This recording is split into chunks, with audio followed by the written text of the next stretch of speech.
তিন ব্যক্তির দোয়া আল্লাহ তাআলার কাছে কবুল হয়ে যায়। এই দোয়া আল্লাহ কখনো ফিরিয়ে দেন না। এর মধ্যে একটা দোয়া হচ্ছে দাওয়াতুস সাইম, রোজাদারের দোয়া আল্লাহ কখনো ফিরিয়ে দেন না। দাওয়াতুস সাইমি মাকবুল, এটা আল্লাহর কাছে কবুল হয়ে যায়। ঠিক ওই মুহূর্তটাতে আল্লাহ তাআলার সফট কর্নার খুব বেশি গ্রো করে, আল্লাহর রহমতের দরিয়ার মধ্যে একটা অভাবনীয় জোশ পড়ে যায়।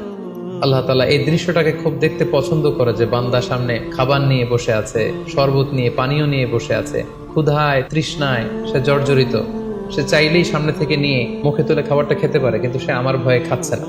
তখন আল্লাহ তাআলা এই দৃশ্যটা দেখতে বড্ড পছন্দ করেন। ঠিক এই মুহূর্তে আপনি যখন বুদ্ধি করে আল্লাহ তাআলার কাছে চাইতে শুরু করবেন, কায়মনো বাক্যে চোখের পানি ছেড়ে, আপনি চাইতে দেরি হবে, এই দোয়া আল্লাহ তাআলার কাছে কবুল হতে দেরি হবে।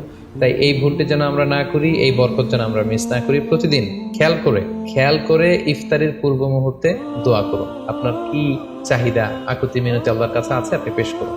বছরের অন্য সময়গুলোতে রাত 4টার দিকে উঠে আসলে অনেকের পক্ষেই তাহাজ্জুদের সালাত আদায় করা সম্ভব হয়ে ওঠে না। যেহেতু রমাদানুল মুবারকে সাহারি খাওয়ার জন্য আমাদেরকে উঠতেই হচ্ছে, সাহারি খাওয়ার পরে আপনি ওযু করে আপনার সুবিধা মতো 2 রাকাত 4 রাকাত তাহাজ্জুদের সালাত আপনি আদায় করুন। তাহাজ্জুদের সালাতে সিজদায় পড়ে আপনি আল্লাহ তাআলার কাছে আপনার মনের আকুতি আপনি তুলে ধরুন। এই মুহূর্তটাতে, তাহাজ্জুদের এই সময়টাতে আল্লাহ তাআলা প্রথম আকাশে মনোনিবেশ করে তিনি ডাকতে থাকেন, কার কি লাগবে, কার খাবারের দরকার, আমার কাছে চাও, আমি খাবারের ব্যবস্থা করে দেব। কার রিজিকের দরকার, রিজিকের ব্যবস্থা করে দেব। কার সফলতা দরকার, আমি আল্লাহ তাআলা সফলতা দেওয়ার মালিক, আমি সফলতার ব্যবস্থা করে দেব।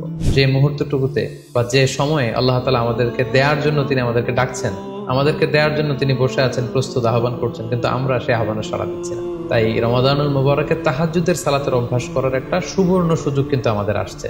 যেহেতু সাহারি খেতে আমরা উঠবই, উঠে আমরা তাহাজ্জুদের সালাত আদায় করে নেব।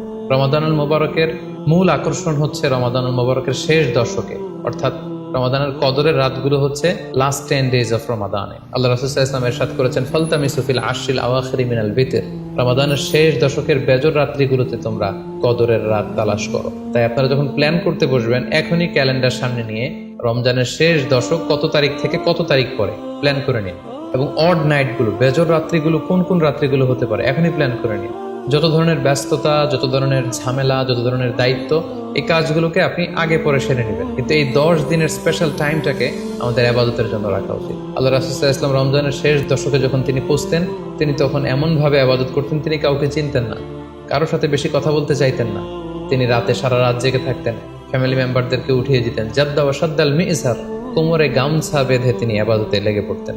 এই শেষ দশকে তিনি এত ইবাদত করতেন, বছরের কোনো সময়ে আল্লাহ রাসূল সাল্লাল্লাহু আলাইহি ওয়াসাল্লামকে এত বেশি ইবাদত করতে কিন্তু দেখা যেত না। তাই এই শেষ দশকের বেজর রাত্রিগুলো যেন আমরা মিস না করি, এবং শুধু 27 রমজানে আমরা কদর হিসেবে পালন করব, ব্যাপারটা যেন এমন না হয়ে যায়। কারণ যদি কোনো কারণে কদর মিস হয়ে যায়, এটা হচ্ছে খায়রুম মিন আলফি শাহর, 1000 মাসের চেয়েও সেরা। ওই এক রাতের ইবাদত হচ্ছে 1000 মাসের ইবাদতের সমান। এবং আল্লাহর হাবিব সাল্লাল্লাহু আলাইহি ওয়াসাল্লাম বলেছেন, মান হুরিমা খায়রাহা ফাকাদ হুরিম, যে কদরের রাতের বরকত থেকে বঞ্চিত হলো, হি ইজ দ্য লুজার। এই বরকতের মাসে নিশ্চয়ই আমরা কেউই লুজার হতে চাই না, আমরা সবাই গেইনার হতে চাই। আমরা যদি গেইনার হতে চাই, রমাদানের সর্বোচ্চ বরকতটুকু যদি আমরা হাসিল করতে চাই, লাস্ট 10 days অফ রমাদান, রমজানের শেষ দশকের বেজর রাত্রিগুলো যেন আমরা খুবই আন্তরিকতার সাথে সিনসিয়ারলি ইবাদত করে কদরের বরকত হাসিল করবার চেষ্টা করি।